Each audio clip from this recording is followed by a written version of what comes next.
If your legs are a little weaker than you'd like them to be, then you're in the right place because today I'm going to show you a few of my favorite exercises that you can do right at home.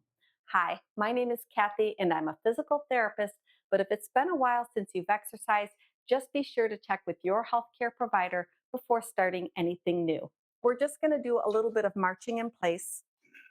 So, as I'm doing this, I like to lift up my toes because that's going to get a little bit of what we call ankle dorsiflexion, which is just lifting up the toes. And this helps people when they're walking to kind of get into the habit of lifting up their toes so that they're not dragging their foot when they walk. A lot of times, if people have had a stroke, they don't have as much strength in their ankles. And so that can be a problem. And sometimes I'll even have people over exaggerate the movement. Now, ideally, if you have foot drop, you would wear some sort of bracing like an AFO, especially for the longer distances. In the house, depending on what you've got going on, it may be okay to not wear the AFO, but it just depends on your specific situation. So we're just marching in place, trying to get the heart rate up a little bit. I'm not going too fast. And the other thing I can do with this, if I want to turn it into not just a warm up, strengthening exercise is I can also get the balance going a little bit by just holding lightly or not holding at all. Because as we shift our weight from one foot to the other, we're challenging our balance if that's hard for you. If you are having trouble with your balance, especially if it's something new, I would encourage you to go to your doctor, see if you can get a prescription for some physical therapy, and let a professional formally assess your balance. That is probably the best thing you could do. If for some reason you're not able to do that, I've got a bunch of videos on my channel to help with balance. The heel raises, they're also one of my favorites because it strengthens up the muscles in the calf. I'm just going to go up and control back down. And when you're working out, for the people that I work with, typically we do between 8 and 12 repetitions, depending on their fitness level. And then also when we're working out, we'll want to do between 2 and 3 sets. Again, it just depends on where you're at and where you're starting from. So if you haven't been able to exercise in a long time, doing one set is probably enough to get started. But then as you build up your endurance and maybe you can do 12 repetitions and it's not hard anymore, then go through and do a second set. Maybe do 2 sets of 8 and kind of progress that way. That's, a nice way to progress along the exercises. And I think this is probably pretty good on this. Now, I mentioned before that I've been having some tightness in my calf muscles. So, since I just worked the calf muscles, what I'm going to do is go ahead and do a little stretch. And Jersey decided, I don't know if she's in frame or not, but she likes to guard me while I'm exercising. So, the knee that's in front is just bent a little bit so that I can get more stretch in the calf, in this case, my left calf muscle. I'm pressing my heel down into the floor. Now, the chair here, it may look like I'm pushing at it, but really I'm just resting my hands gently. And we'll go ahead and switch over to the other side. And um, yeah, so we're bending the knee in front, pressing the heel down in back, and getting a nice little stretch here.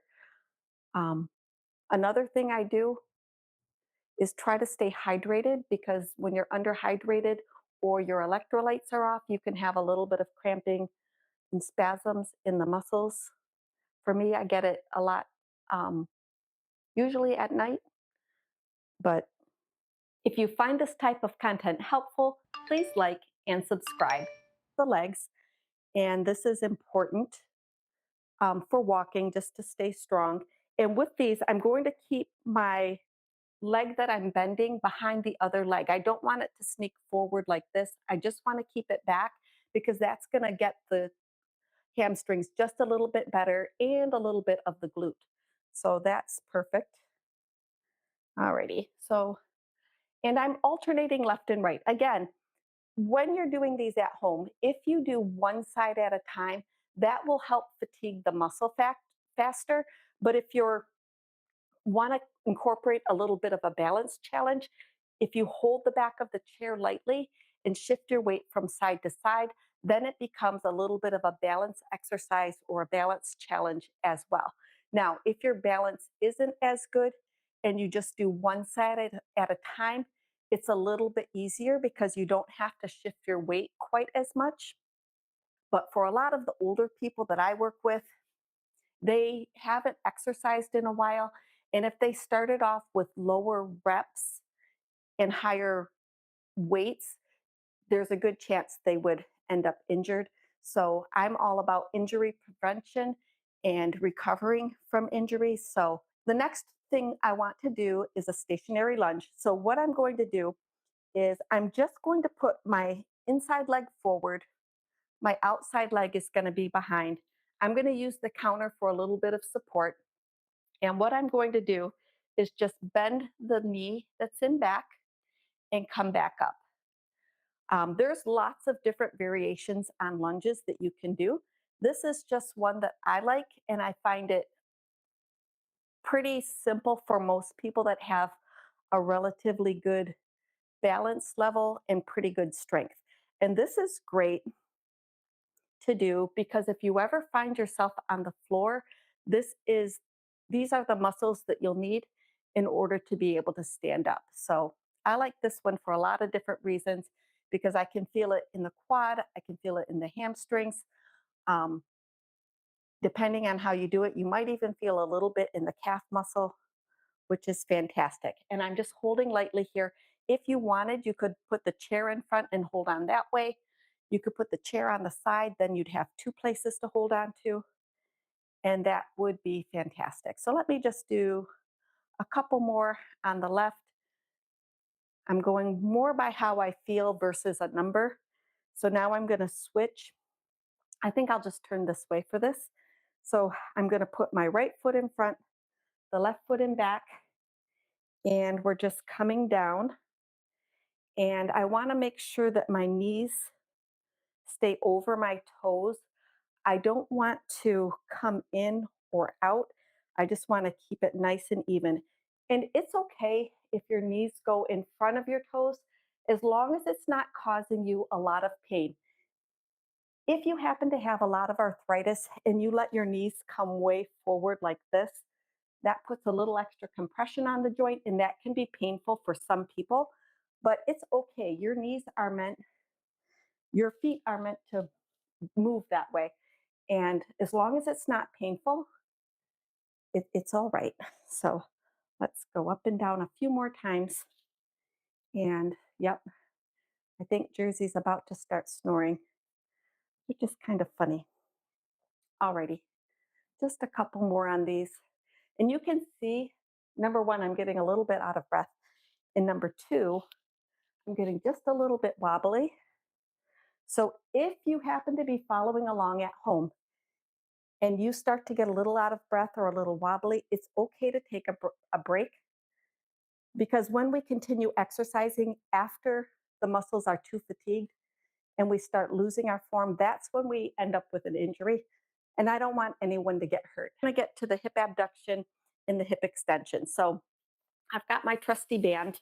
I'm just going to put it right around my legs. And here we go. Here we go. So we're going to start with hip extension. I've got the band around my legs. If you've got a lot of arthritis and it feels quite uncomfortable, you can go ahead and put the band above your knees. It'll lower the amount of resistance and it'll reduce some of the pain that you might have with this from your knees. So if you have arthritis in your knees and it causes pain, you can try it either with no resistance or you could put the band up above your knees to kind of reduce the the amount of force that happens. So I'm going to have my feet maybe about hip distance apart or so, and I'm just going to kick back. Um, I want a slight bend in the stance leg and just kicking back what I can without rocking my body back and forth because I don't want to end up with back pain because I was trying to strengthen the back of my legs. So the hip extension, this will get the hamstrings just a little bit and also the glutes. And if your balance is off a little bit, you don't have to have your leg up in the air. You can simply tap your toe back and squeeze, and that'll work as well. I find that when I do this, the little squeeze to get the leg straight really helps to get that muscle activated. And when you're doing these, what I would have you do is go by what you feel. If you don't feel like the muscle's working, maybe change it just a little bit. Sometimes just changing the angle a little bit can make a big difference in which muscles are activated and which are not, because it's real easy. Your body wants to compensate for you. So for me, if I keep my bend in my knee, I can feel all the muscles in my right leg getting what we like to call a co-contraction. And so this side is working to keep me stable while the other side is doing the work. But for me, I feel like the stance leg is doing just as much work as the moving leg. So a little bend in the stance leg. As I'm kicking back, I'm tapping down and squeezing. And I'm just going nice and slow so that I can feel the muscles actually working. Now, there's different reasons.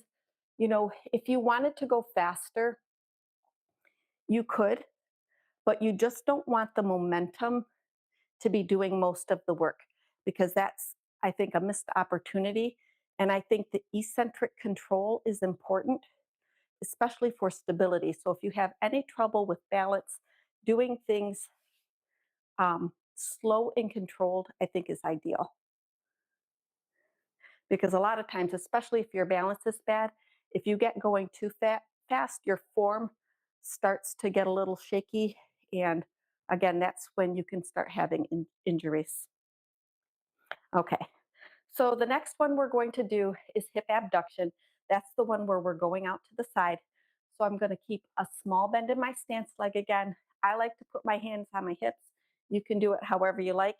And I'm just going to the point that I can without making any compensations in my upper body. So I like to draw the belly button into the spine to keep the transverse abdominal muscles activated. Um, that's like it acts like a corset through the midsection.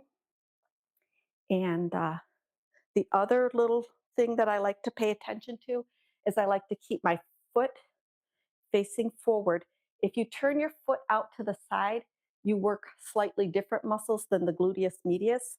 And for this, we just want to focus on getting the gluteus medius. So you'll see me glancing down just to make sure that I'm actually targeting the muscle that I'm looking for, which in this case is the gluteus medius.